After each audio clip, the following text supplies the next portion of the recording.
Subscribe Prudent social media channel and press bell icon for latest notifications. If you go down the coastal belt, illegalities in this sector are on the rise. So whether it is touts, massages and other things happening on the coastal belt, आम्ही DGP कडे meeting घेऊन already त्या इलिगलिटीचे action घेवपाक लायले. Spas, illegal spas, बाकीचे म्हाका दिसता मुख्यमंत्र्यान डायरेक्शन दिल्लें आसा.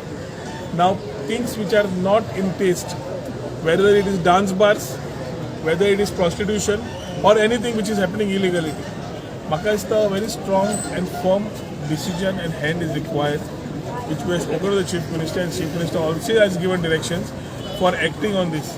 अशें जावंक शकना की जेन्ना आमी गोंय एक वर्ल्ड डेस्टिनेशन दाखोवंक सोदता असल्यो गजाल्यो गोंयांत चलतल्यो. हें सगळें बंद जावपाची गरज आसा आनी ताबडतोब बंद जावपाची गरज आसा.